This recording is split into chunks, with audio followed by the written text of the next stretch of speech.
Bienvenidos al podcast de Tesoro de David, patrocinado por Editorial CLIA y HarperCollins Christian Publishing. Soy Ana Romero, editora adjunta de la obra y presentadora de este programa. En el día de hoy hablaremos del Tesoro de David y de su función dentro de la pastoral y la consejería cristianas. Como todos sabemos, el libro de los Salmos, que es precisamente el libro donde se centra el Tesoro de David, es quizá, si no el más grande material de consejería y terapéutico que podemos encontrar, de alivio para el alma. Y es el libro en el que todos acudimos cuando necesitamos consejo, especialmente a aquellos que tienen que aconsejar a otras personas como los pastores. En el día de hoy entrevistaremos a dos personas que, como dice uno de ellos, tienen vidas paralelas. Son pastores que han tenido el privilegio y la responsabilidad de ser pastores de otros pastores, ser las personas que aconsejan a aquellos que aconsejan. Y nos pueden hablar mucho sobre su experiencia, no solamente usando el Tesoro de David, sino también en su momento vital. Han tenido un largo recorrido ambos en sus dos carreras. Hoy vamos a hablar con José María Baena Cebal. Él es nacido en Sevilla, en España. Se convirtió al Evangelio en Francia en 1969, en el seno de las Asambleas de Dios de ese país. Es graduado en Teología por la Facultad de Teología de las Asambleas de Dios, diplomado en Enseñanza Religiosa Evangélica y titulado en el idioma francés por el Instituto de Idiomas de la Universidad de Sevilla. Y es pastor del Centro Cristiano Internacional Asambleas de Dios, en Sevilla, y comenzó su actividad pastoral allá por 1973. Profesor de la Facultad de Teología de las Asambleas de Dios en La Carlota, en Córdoba, ha sido profesor de Enseñanza Religiosa Evangélica, es presidente de las Asambleas de Dios de España, o lo fue hasta 2004. De la Federación de Entidades Religiosas también fue presidente en FEREDE, en España, de 2004 a 2008, y es miembro de su comisión permanente por varios años. Es autor de varios libros y articulista para las revistas de España y América Latina. Muchos de estos libros están publicados con esta casa editorial, Editorial CLIA, de la cual es miembro del Consejo Directivo. Actualmente, además de escribir libros, también traduce varios del inglés y del francés. Es conferenciante, predicador y es reconocido internacionalmente como tal. También contamos con la colaboración del pastor Aarón Cortés Herrera. El pastor Aarón Cortés Herrera nació en México en el mismo año que nació José María Baena en España. Es licenciado en Derecho por la Facultad de Derecho de la Universidad Nacional Autónoma de México. Es pastor en la Iglesia Cristiana Interdenominacional, Asociación Religiosa, para acortarlo, y CIAR. En 1968 empezó como pastor en esta asociación religiosa y en 1984 hasta 1999 fue presbítero en el Estado de México de la Iglesia Cristiana Interdenominacional. Es pastor general de la Iglesia Cristiana desde 1999 hasta la actualidad y colaborador como articulista de la revista Nueva Raza, es autor de varios artículos y de seminarios en la escuela dominical. Como autor, es autor del libro Antecedentes y creación del Estado de Israel y conflicto del Medio Oriente. Maestro en teología, en consejería pastoral, hermenéutica y homilética en el Instituto Nacional Teológico San Pablo. Lo ha sido durante más de 40 años. Pues bienvenidos a los dos. Un gusto estar aquí con vosotros. Un honor. ¿Cómo están? Pues hasta eso que bien. Gracias a Dios, bien también. Sevilla todavía es tiempo otoñal, pero calorcito todavía, suave, pero estamos muy bien, gracias a Dios. Qué bueno. Bueno, muchas gracias a ambos por estar presentes en este programa. Gracias por esta colaboración. Y bueno, como decía ayer don José María Baena, es un gusto presenciar cómo se conocen dos personas que tienen vidas paralelas y que tienen un acercamiento tan parecido en sus vidas, en su trayectoria profesional, laboral, vital, no solamente en la palabra de Dios y en su cometido como pastores, sino también en su vida personal. Así es que muchísimas gracias a ambos. Bueno, yo voy a empezar este podcast con una pregunta que les hago a todas las personas por igual. Y vamos a empezar con una pregunta que para mí es la clave de empezar el programa. Y es, ¿cómo conocieron ustedes el Tesoro de David? ¿Cómo conocieron la obra El Tesoro de David? Don José María. Bueno, muy fácil. al ser miembro del comité de dirección de Editorial CLIE, pues lo conocí primero cuando estaba en elaboración, don Eliseo, ¿verdad?, que es el padre de la criatura, digamos, en la edición en español, pues ya hablaba y echaba sus horas. Recuerdo haber estado en Roquetas de Mar con ellos una semana y el Tesoro de David era su atmósfera, su aire que respiraba. Y más tarde, pues, se nos presentó el prototipo y después hemos visto el primer tomo y ahora me congratulo que el segundo tomo acaba de salir también o está a punto de ser distribuido. De modo que mi conocimiento ha sido a través de la editorial CLIE y de don Eliseo, que es su alma, vamos. Aquí la criatura siendo yo. Don Aarón, ¿cómo llegó a usted? Bueno, yo primeramente, por mi padre, conocí mucho acerca de la vida de Spurgeon. Tengo aquí este ejemplar que decía yo hace un momento. Estas son el libro de cheques de la fe, del Banco de la Fe. Pero mi padre me hablaba tanto de Spurgeon, mi padre pastor también, me hablaba tanto de Spurgeon, que cuando por primera vez en Clásicos Evangélicos CLIE publica el primer tomo de El Tesoro de David, pues fue para mí grato, muy grato el poder tener en mis manos ya en una forma muy hermosamente compilado todo este trabajo que ahora pues ha devenido precisamente en el primer volumen del Tesoro de David y esperamos pronto tener ya el segundo tomo, que algo hemos visto del trabajo de don Eliseo, y me parece el Tesoro de David algo hermosísimo, pero sobre todo útil por la cantidad de elementos que nos proporciona.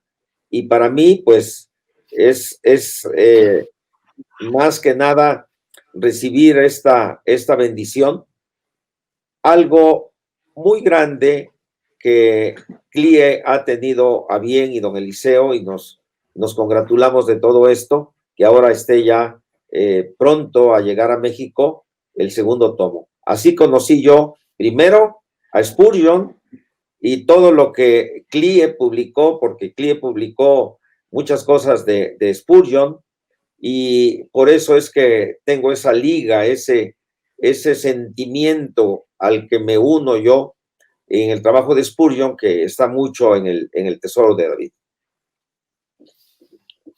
Y bueno, dice que usted que lo usa. ¿Qué tipo de uso le da al tesoro cuando tiene que predicar o lo usa Sí, pastoral? perdón, Ana, es que me emociona tanto que, perdón, por interrumpir. Lo uso en la predicación. Yo predico todos los domingos y los miércoles. Entonces, es inevitable, de veras, esto no es publicidad, esto es autenticidad. Inevitablemente que tomo yo un tópico y de inmediato voy al Tesoro de David para ver en la variedad de escritores y de predicadores lo que han dicho y lo confronto. Pero también ha sido muy útil en la opinión, precisamente, que es una de las áreas que nosotros manejamos de la consejería. Muy útil, muy útil. Para mí es un regalo muy especial el Tesoro de David. Es un gran tesoro. ¿Y usted, José María, sí lo usa Claro. para la consejería, o es más una herramienta para predicar o una herramienta para hacer artículos? Bueno, ¿Vale? yo creo que es una herramienta polivalente. Sí. Vale, yo recurro al Tesoro de David porque, lógicamente, recurro a los salmos. Los salmos tienen un contenido impresionante, como ya dice el prólogo y la carta, ¿verdad?, que de Atanasio, creo que es, ahí está toda la doctrina, ahí está la consejería, ahí está todo. Y además ahí está el ser humano, porque los salmos son expresiones del corazón humano en bien y en mal, bien y en mal. Y es lo que nos encontramos cuando alguien viene a pedir consejo, ¿no? Que hoy eso de pedir consejo cada vez está más lejano de los pastores porque la gente se busca la vida solo, ¿no? Pero sí, la consejería, por supuesto.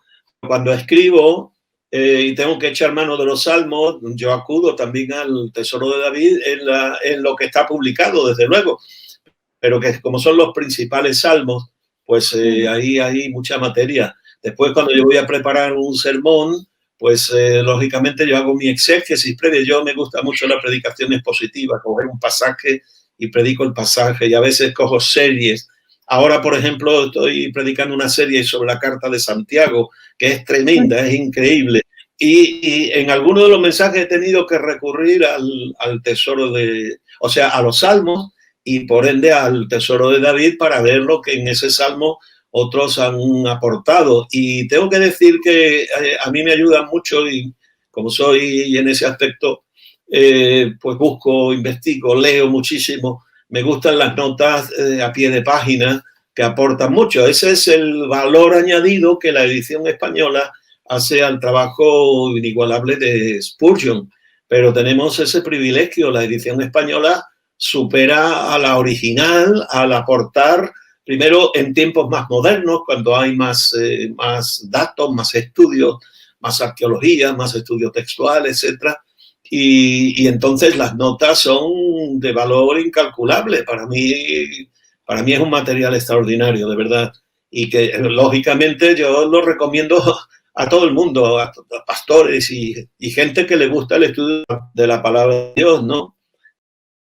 Entonces, yo creo que es una obra magna, ¿eh? Y alabo la de tu padre, de don Eliseo, de esa dedicación de prácticamente toda su vida, heredada desde luego de don Samuel Vila, su padre, ¿no? Pero ahí como el templo de David, el padre concibió, quiso, pero no pudo hacerlo todo y le tocó a su hijo Salomón. Pues a don Eliseo le ha tocado llevar a efecto, a la realidad, lo que su padre había previsto. Y bueno, yo me congratulo de ello muchísimo. Y ahí estás tú también aportando, que entiendo que, no sé hasta qué medida, pero entiendo que como coeditora hay mucho material seguramente tuyo ahí también, ¿no? Tú nos dirás. Bueno, yo he hecho la revisión del texto. Realmente, cuando uno traduce una obra de estas características, al final pues se va siempre un poco al inglés, un poco a las lenguas originales. También, pues, para tratar de que todo se entienda bien, se dan muchas vueltas. Y usted lo sabe como traductor, que muchas veces, Sí. pues, cuantas más horas uno se pasa traduciendo, más se va la estructura gramatical del idioma del que traduce, ¿no? Entonces, Sí, sí. yo estoy ahí un poco para intentar corregir eso. Leo todo lo que se va a publicar, lo leo antes, y además, pues, si algunas notas son de elaboración mía, la mayoría son de mi padre, pero muchas son de elaboración mía, y estoy tratando, pues, que haya cohesión y que la obra Sí. sea extensa. Yo cuando traduzco, acabo, dejo pasar unos días y ahora empiezo a releer y me voy dando cuenta, ¿verdad? Y tengo que reajustar al español de verdad. Porque cuando Exacto. traduces, uno se ajusta demasiado, a veces de manera natural, al texto original, y ya después cuando lo lees independientemente de ese texto, te das cuenta, digo, bueno, esto no es tan español como, sí, las palabras son españolas, pero la expresión no lo es, hay que readaptarlo. Y es verdad, así que también es una buena labor la tuya. Muchas gracias. Es que además, como hablando con dos pastores, ustedes lo saben, los pastores hablan para que la gente los entienda y no hablan para que otra persona esté ahí con un diccionario revisando qué es lo que ha dicho. Entonces, el hecho de que las predicaciones se entiendan, y el Tesoro de David está lleno de predicaciones, está lleno de comentarios, pero realmente muchos son transcritos de cosas que se dijeron desde un púlpito. Entonces, si eso no se entiende, si en español, la gente que lee en español, el hispanoparlante, lo lee y no entiende lo que está leyendo o no le suena natural, se pierde el poder de la predicación, ¿no? Lo que llamamos el fuego de la palabra. Sí. Entonces, es una labor engañosa, porque a veces uno tiene que tener mucho cuidado en cómo lo estructura. Pero bueno, ustedes llevan muchos años predicando y supongo que también deben tener su metodología a la hora de prepararse una predicación. Pero hoy lo que les quería preguntar es más bien sobre la parte pastoral, que es para muchos la más delicada y para muchas personas la más difícil de llevar, porque tiene que ver con los sentimientos, tiene que ver con las emociones, tiene que ver con cómo las personas gestionan no solamente su fe, sino su vida y sus emociones, que es la consejería y el pastorado, no desde el púlpito, sino entre las personas. Es una labor especialmente difícil, imagino, cuando a las personas que acuden a ustedes son personas que a su vez aconsejan a otras. Y yo digo pastor de pastores, quizá debería decir líder de pastores o presidente de pastores. Ustedes corríjanme en el término. Pero para ustedes, bajo su punto de vista, ¿cuáles son los principales retos a los que se enfrenta el pastor que debe pastorear a los demás, a otros pastores? Don Aarón, ¿cómo lo ve usted? Es un asunto verdaderamente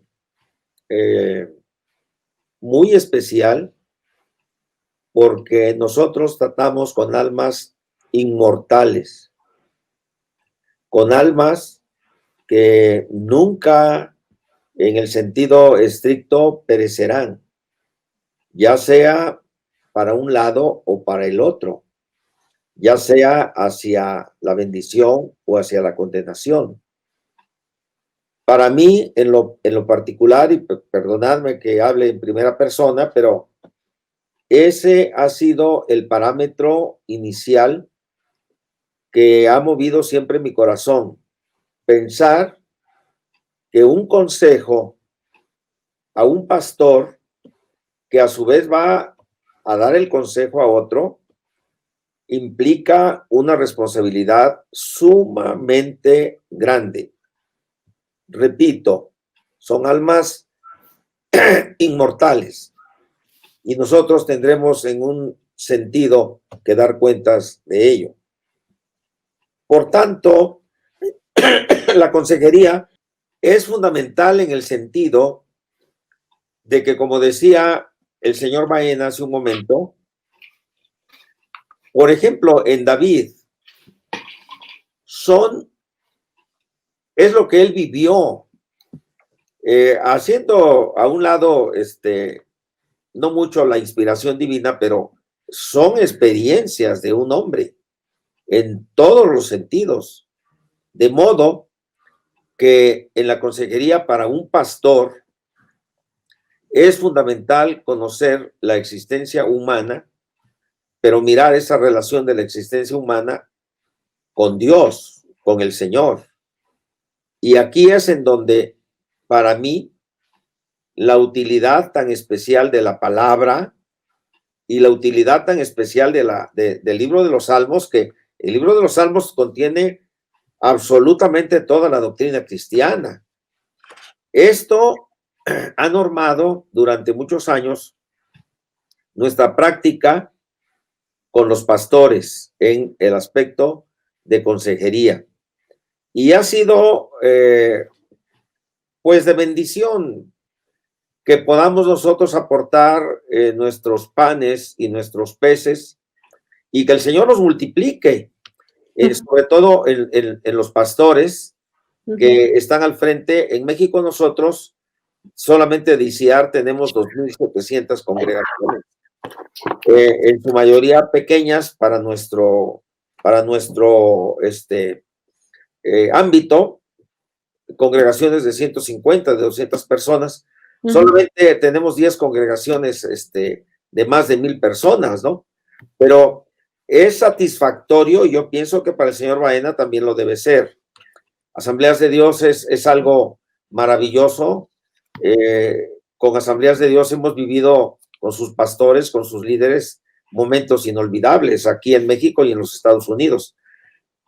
Y es satisfactorio que los pastores hoy día, ayer precisamente estaba yo en una reunión de pastores, y que los pastores recuerden, aquí en México tuvimos a don Alfonso de los Reyes, que fue superintendente de Asambleas de Dios en varias ocasiones, y ayer lo recordábamos, y precisamente lo que recordaban los pastores con los que estaba yo eran las enseñanzas de don Alfonso de los Reyes, paisano mío de allá de Tamaulipas.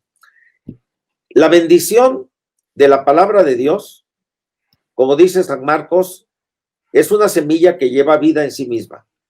Y cuando podemos nosotros envolverla, por ejemplo, ahora con el tesoro de David, pues la bendición es muy grande para muchos pastores.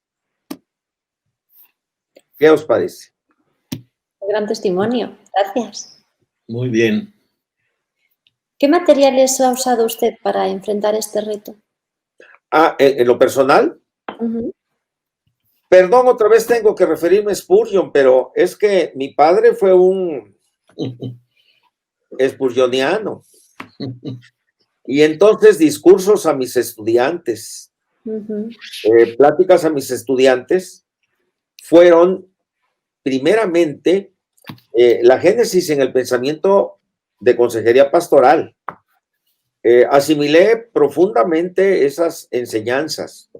Posteriormente, bueno, pues ahora la contemporaneidad y la bendición que representa el tener autores de toda índole, pues han llevado nuestro devenir en muchos sentidos. En México se dice que mi generación es una generación bisagra, porque nuestros abuelos, yo vengo también de abuelos cristianos, nuestros abuelos, en este caso nuestros pastores abuelos, fueron de una manera muy exacta, y diría yo que un literalismo muy bíblico, pero que se tradujo en conductas demasiado rígidas, y hoy día la juventud pastoral ha influido mucho para que nosotros también veamos las cosas en un cambio y siguiendo consejos paulinos, ¿no?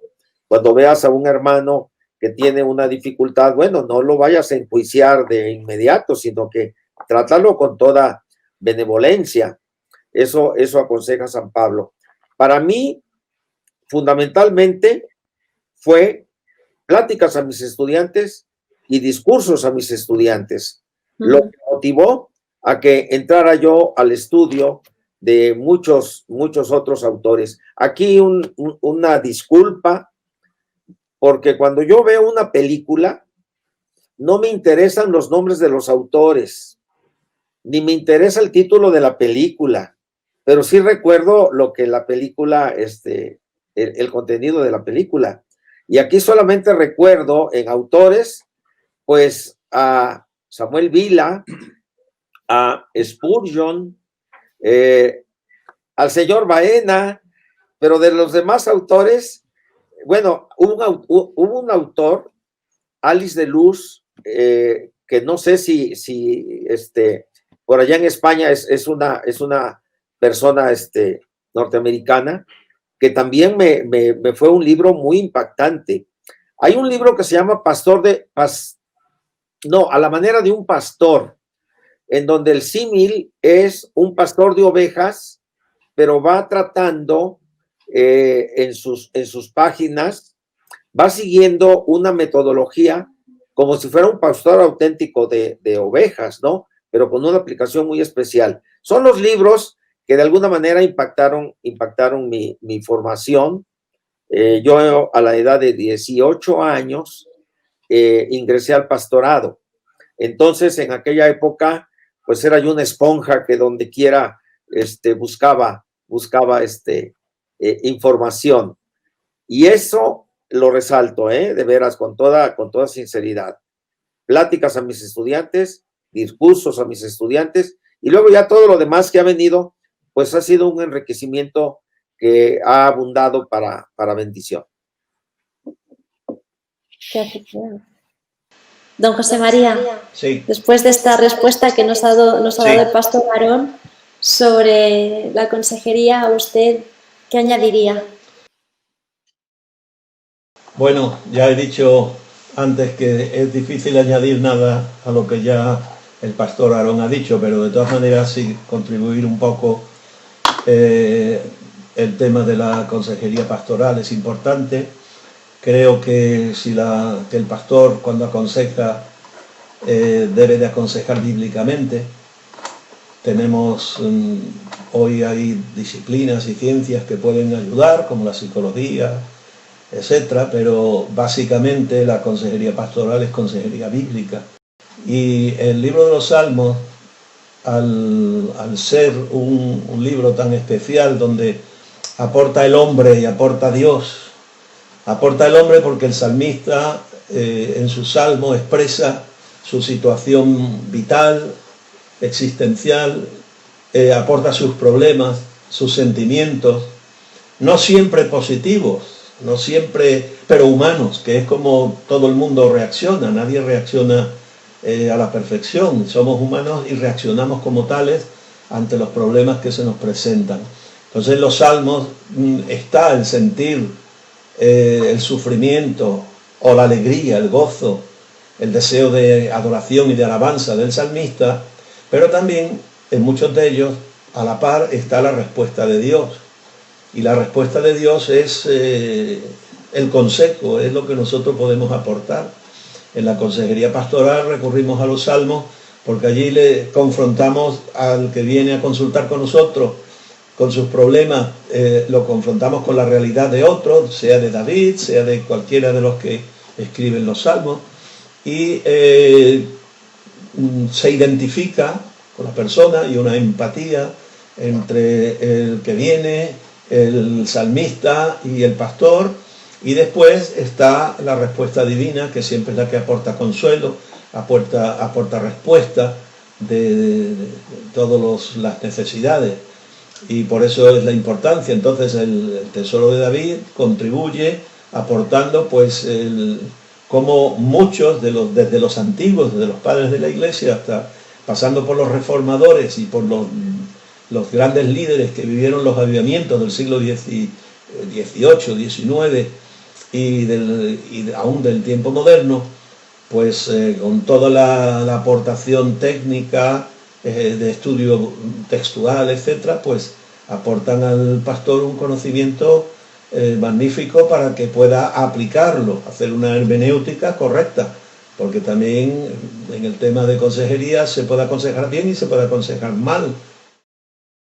Yo personalmente, mi estilo de consejería no es decirle a la gente lo que tiene que hacer, sino más bien guiarlo a descubrir a las personas la realidad en la que están, los recursos que tienen a su disposición de parte de Dios, para que ellos mismos tomen sus decisiones y de esa manera después si ha habido un error no digan la culpa es del pastor que me dijo que hiciera esto, ¿entiende? Entonces sí, el pastor Aarón estará de acuerdo conmigo que se dan todas las posibilidades cuando la gente viene, y él se ha referido a aconsejar pastores. Es más complejo todavía, porque vamos a ver, los pastores pastoreamos ovejas.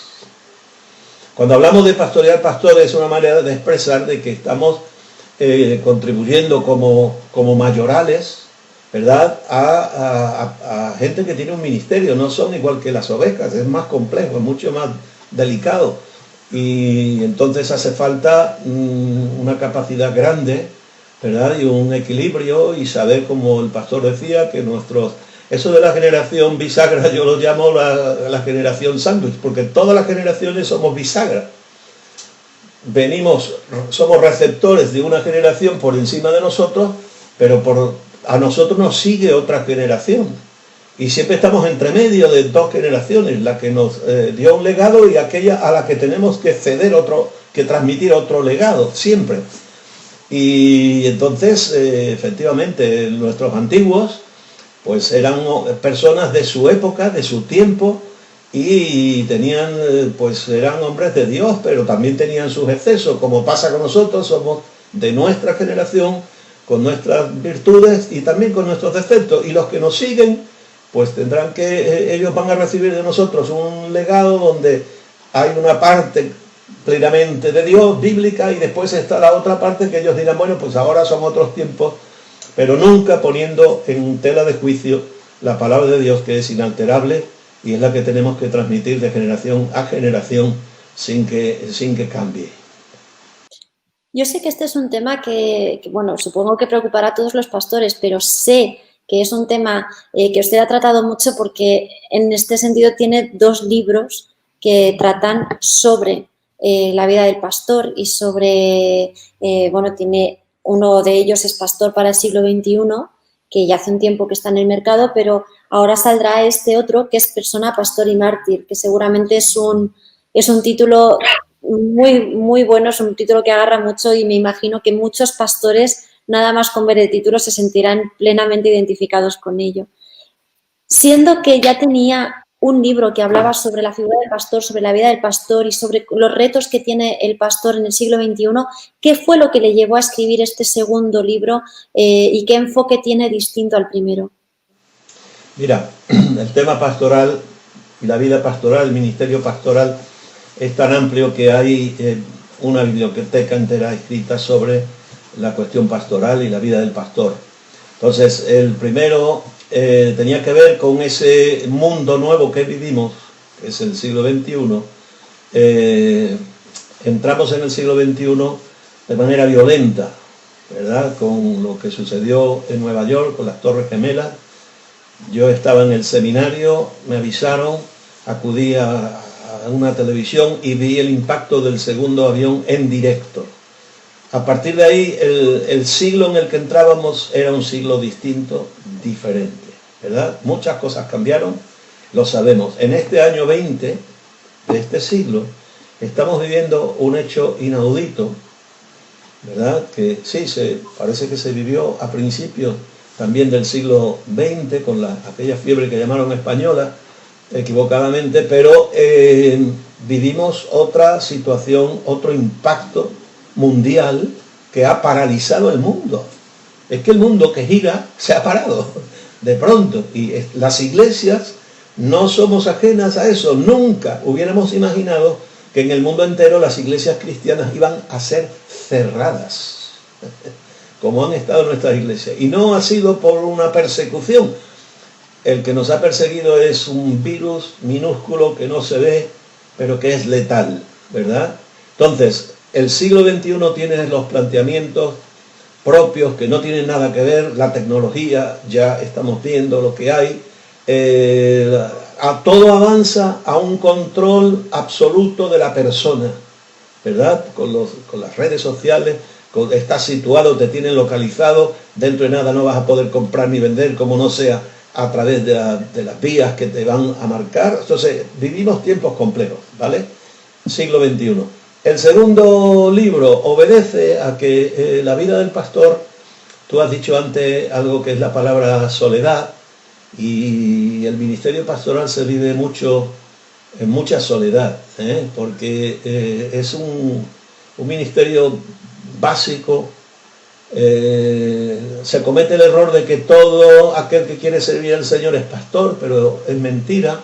Pastores son aquellos a los que Dios llama, ¿verdad? Hay otros ministerios que se pueden ejercer, pero pastor, yo he conocido pastores que eran tremendos evangelistas, ganaban almas, las mismas que perdían después porque no eran buenos pastores, no eran malos ministros, simplemente habían hecho bien lo que Dios los había llamado a hacer y no hacían tan bien aquello a lo que Dios nos los había llamado a hacer. Entonces la vida del pastor es sufrida, es así, y entonces, por eso mi segundo libro, primero, que todo el mundo sepa, los pastores somos personas normales y corrientes, tenemos los mismos problemas que los demás, tenemos las mismas necesidades, emocionalmente sufrimos, tenemos necesidad de economía como todo el mundo, tenemos hijos, tenemos hermanos, tenemos personas, ahí está. Segunda parte, ejercemos un ministerio específico. Y en tercer lugar, como mártir es una palabra ambivalente, porque significa testigo simplemente, pero claro, es una palabra que la historia la ha relegado al que da su vida por una causa. Pero es que el pastor la da, aunque no lo manden a la hoguera, aunque no le corten la cabeza, aunque no lo fusilen, el pastor da y entrega su vida como testigo de Cristo. su vida diaria, el tiempo, la familia, todo. Y sabemos, ¿verdad?, que las familias pastorales sufren, los hijos sufren. Es un caso, ser hijo de pastor tiene su mérito, ¿verdad?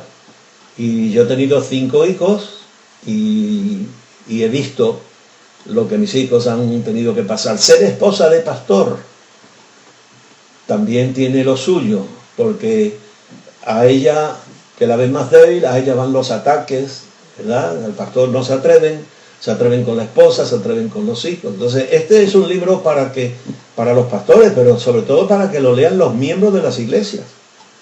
Después, hay infinidad de pastores, como el hermano Aarón ha dicho.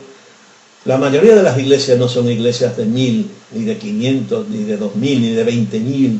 La mayoría de las iglesias son iglesias pequeñas, de 70, de 100, de 150. Esos pastores que son fieles y dejan su vida ahí, igual no los llama nadie para dar una conferencia, igual no los llama nadie para nada, pero están haciendo una labor increíble. Yo he dedicado mi segundo libro a ese número de pastores. Yo los llamo anónimos, sé que no son anónimos porque tienen nombre y Dios los conoce. Y ahora estoy concluyendo un tercero que voy a titular Pastores según el corazón de Dios, que ya entraría más en la intimidad entre el pastor y Dios, porque un pastor tiene que ser según el corazón de Dios, es lo que Dios quiere que seamos los pastores. Y para eso tenemos que ser conocedores de su corazón. Y esa será mi tercera entrega sobre este tema. Es que el tema es muy amplio, se pueden escribir, y yo quiero escribir, ya hay muchas cosas escritas, pero pretendo escribir sobre temas que no se ha escrito demasiado, para poder aportar algo nuevo, y sobre todo en el tiempo actual.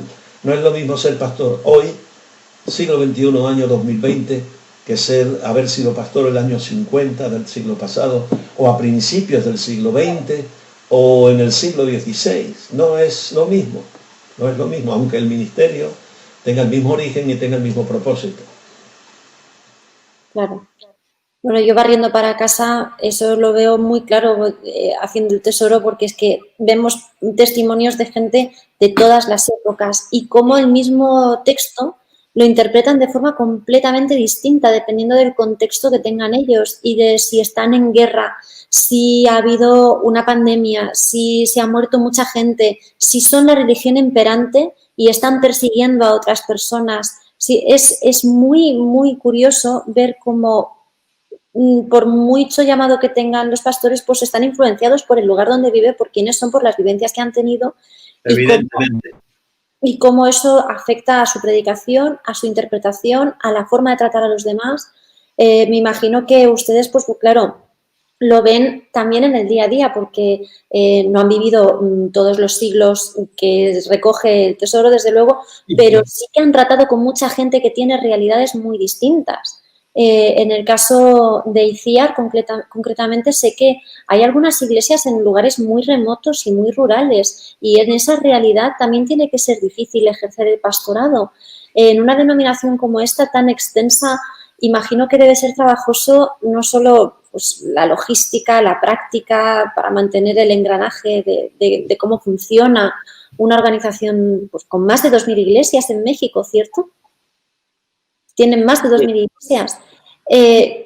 ¿Cuáles son los materiales, las herramientas que han encontrado más útiles a lo largo de su posición como líder o como pastor de pastores? A aquellos libros o aquellos materiales en los que ha encontrado respuestas, propuestas prácticas para desarrollar la labor de orientar a personas que tienen realidades tan diferentes a la suya propia y a la del resto de sus compañeros que quizá no comprenden su punto de vista.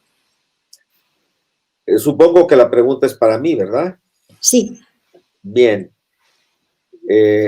Efectivamente, bueno, yo me quedé con un pensamiento de don José, porque hay cosas muy, muy ricas en lo que ha dicho, pero el asunto es, efectivamente, la cuestión existencial que vemos nosotros en la Biblia, en los hombres, no solo David, sin un Jeremías, por ejemplo, un Ezequiel, ¿no?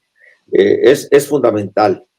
Y hoy día, en lo que tiene que ver con nuestra organización, para los efectos de la consejería, tiene implicaciones muy diversas. En los Estados Unidos tenemos 59 congregaciones y esas congregaciones, hay congregaciones ya de tercera generación. Es decir, la cultura de los chicos, mis nietos, por ejemplo, pues sí, son mis nietos y ellos me dicen abuelo y me lo dicen en español, ¿no? Pero el trasfondo de ellos ya no son ni siquiera americanos, ellos son americanos. De igual manera, los miembros de las iglesias en los Estados Unidos tienen una cultura completamente diferente a nosotros. Esto lo pongo en un ejemplo, pero me voy ahora a Comodoro Rivadavia, que es lo último de la tierra. Y la cultura de los argentinos de Comodoro Rivadavia ni siquiera es semejante a la cultura y a las prácticas comunes de Buenos Aires o de Rosario, que está más arriba, ¿no? Es algo verdaderamente sensacional que haya personas que escriban. Hay mucha metodología, de veras, ¿eh? Hay una metodología que los consejeros en la materia han diseñado. Y aquí nosotros lo que estamos haciendo es a través de seminarios, formando no tanto principios metodológicos, sino más bien un seguimiento bíblico para que se aplique in situ al sujeto que requiere la consejería, tanto pastor como miembro de la congregación. Esto es una tarea fantástica y oía yo a don José hablar de estas cosas. De veras, es algo muy grande, muy grande. Y aquí nosotros tenemos una frase con nuestros pastores, por ejemplo, de Centroamérica. Hace unos días me decían, es que a veces ustedes no son incluyentes y nos sentimos hondureños, nicaragüenses, nos sentimos a veces un tanto excluidos en lo que ustedes expresan allá en México. Lo que hemos buscado, lo que estamos buscando, y para esto, bueno, los libros son una herramienta maravillosa, pero lo que buscamos nosotros es que ellos, los pastores, tropicalicen, esa es la frase que nosotros así le denominamos, es tropicalizar una enseñanza que va para un ámbito, por ejemplo, España, que va para un ámbito, por ejemplo, Estados Unidos, que es lo que más tenemos nosotros. Decía uno de nuestros hombres que tenemos la bendición de estar cerca de los Estados Unidos, pero lejos de Dios. Entonces, sí, estamos cerca aquí de este gran país, ¿no? Lo que buscamos nosotros hoy día es que cada pastor tenga ese acervo. Hablaba también don José de legado, ¿no? Estamos en una tarea colosal, gigantesca. ¿Qué vamos a hacer? Nuestro seminario de superación pastoral es un seminario que tiene 27 años funcionando. Es solo para nuestros 3,000 pastores de la denominación. Fue suspendido por la pandemia. Pero inclusive teníamos la materia de las neurociencias. Tenemos pastores médicos. Pero estamos mirando que necesariamente hemos de incorporar a nuestros seminarios de superación pastoral materias con las que ni siquiera habíamos pensado que tendríamos que tratar. Entre nosotros tenemos psicólogos, entre nosotros tenemos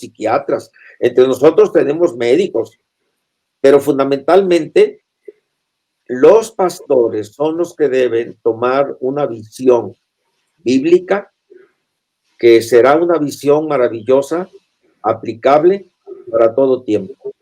El libro del Eclesiastés nos habla de que no hay nada nuevo bajo el sol.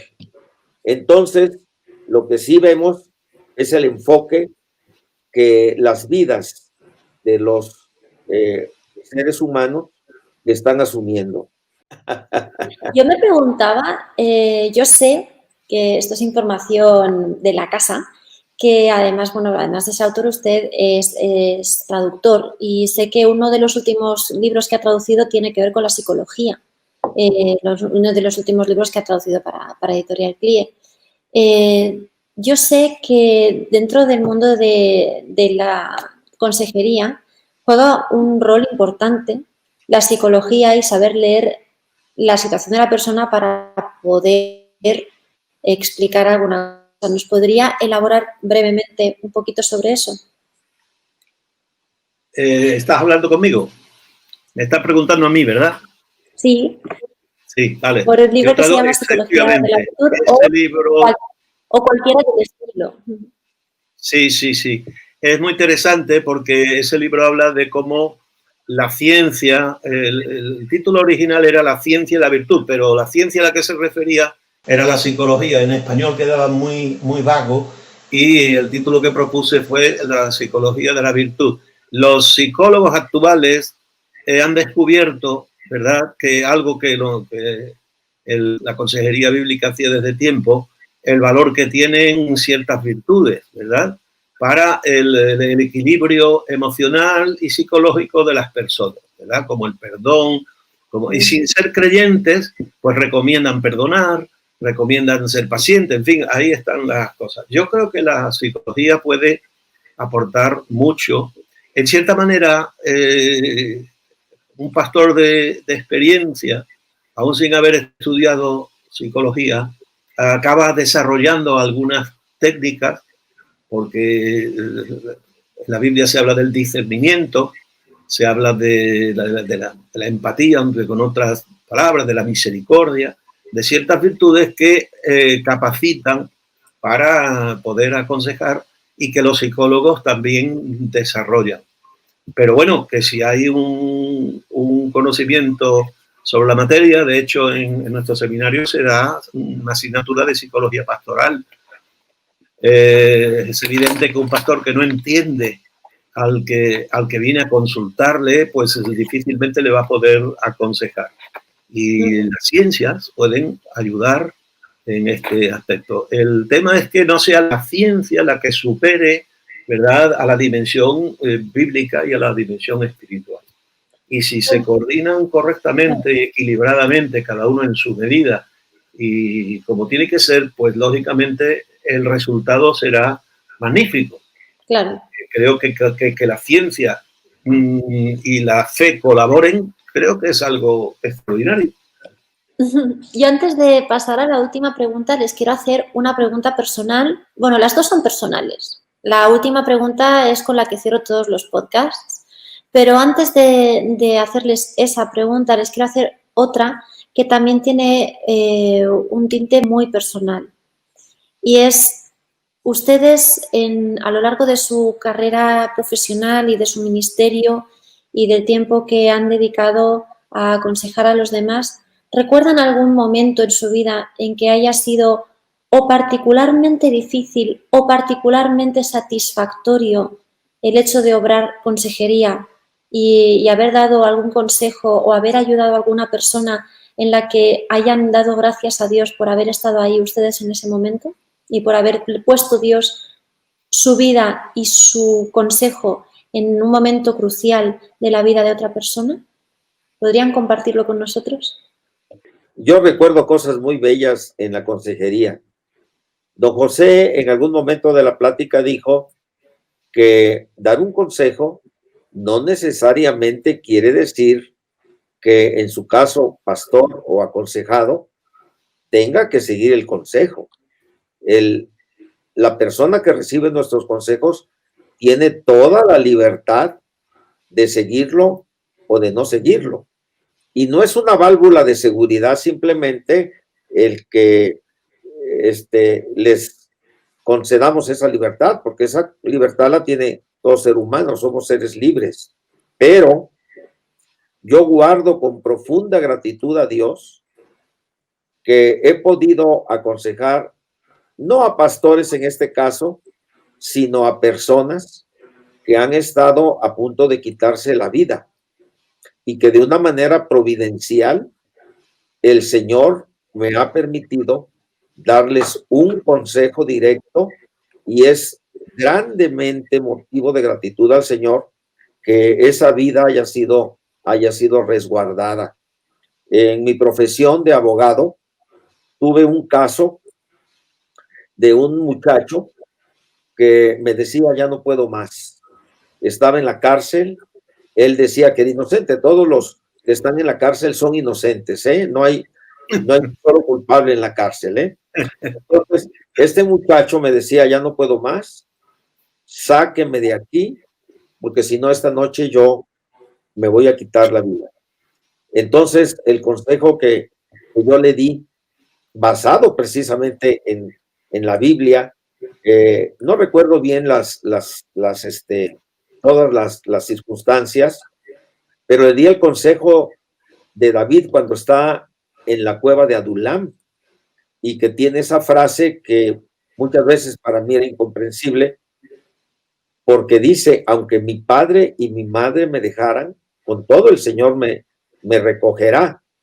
Y entonces yo le di esa palabra, repito, no recuerdo todas las inflexiones del asunto, pero le di esa palabra, y ese muchacho no solo no se privó de la vida, sino que a los pocos días quedó libre, y también quedó libre de una manera completamente milagrosa, porque como abogado uno tiene que seguir procesos, y sin embargo, por un error judicial, estaba en la cárcel, y aunque una autoridad no puede revocar sus propias determinaciones, algo pasó, es la intervención del Señor, y revisaron su caso de oficio, como decimos aquí, y él salió libre, pero además de libre, conservó la vida. Yo guardo con profunda gratitud ese asunto en mi corazón. Y por supuesto que como don José, debe haber muchos casos en que hemos sido instrumentos solamente de bendición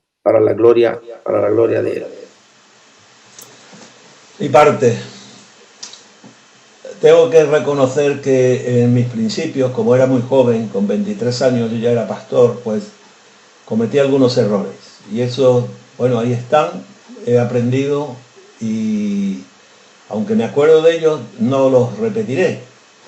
Pero yendo a algún consejo, el primero que me ha venido a la mente es uno también de trascendencia vital. A mí en una ocasión me vino hace años una hermana, madre, que su hija con 15 años se había quedado embarazada del novio. Y ahora los médicos y todo el mundo y la familia les recomendaba quitarse esa criatura de dentro. Entonces la madre vino a consultar que qué hacía. Pues yo le di el consejo adecuado, evidente, y con toda la aportación que se podía hacer para que la madre fuera capaz de convencer a la hija de que no cometiera esa cuestión. La hija siguió el consejo de la madre y nació el niño creció, era una preciosidad, y después, pues, lógicamente, y hoy ya es una persona mayor, vamos, un joven. Y como ha dicho el pastor Aarón, una vida, pues aquí igual, de otra manera, pero una vida, y uno se alegra cuando salva una vida. Muchas gracias a ambos por compartir un testimonio tan poderoso, de cómo Dios actúa a través de las personas que elige, que sienten el llamado a brindarle su vida, a brindarle pues, su familia, como bien decía don José María. Seguro que don Aarón ahí tiene mucho que decir también, la persona que dedica su vida a Dios, dedica su vida, su hacienda, su familia, su tiempo y todo lo que implica la palabra vida. Así que gracias a los dos por sacar un poco de tiempo de sus agendas para colaborar en el podcast y para estar hoy con nosotros. Para terminar, me gustaría hacerles la pregunta que hago a todo el mundo que pasa por aquí. Es quizás la pregunta más personal de todas y en muchos casos la más difícil. Y es, si tuviese que escoger hoy un salmo, ¿cuál es hoy su salmo favorito? Don José María. Vale, es difícil. Yo te voy a contestar con... No, igual no te satisface la pregunta, porque te voy a contestar con un ejemplo. Me gusta la comida mexicana, ¿vale? Y cuando yo voy a un restaurante mexicano, me suelo pedir un plato de eso que pone 3 taquitos diferentes, de diferentes cosas, 2 flautitas, el guacamole, los nachos con queso, etcétera, etcétera. Y yo una sola cosa, con fajitas, en fin, una sola cosa me cuesta mucho trabajo, porque me gustan tantas que prefiero uno de estos así variado y un combo que le llaman. Admitimos un combo de salmos. Vale. Pues entonces ahí yo pondría el Salmo 23, el Salmo 19, el Salmo 90, el Salmo 51, el 19 no, el 119 no, porque ese es para un plato. Pero pues ya tienes ahí unos cuantos de un combo de salmos, si te parece. Bueno, pero como ha dicho primero el 23, me voy a apuntar el 23. Bueno, ese que es para mí la perla de todas las perlas. Entonces me quedo con el 23. Don Aarón. Igual. Sin embargo, tengo que decir que el primer salmo que escuché fue el Salmo 133 y lo escuché en hebreo. Y quedó a la edad de 5 años. Y sí, fue un impacto tremendo, pero tengo que coincidir con don José María, porque el Salmo 23, bueno, tú has estado en nuestras reuniones y nosotros terminamos nuestras reuniones rezando el Salmo 23.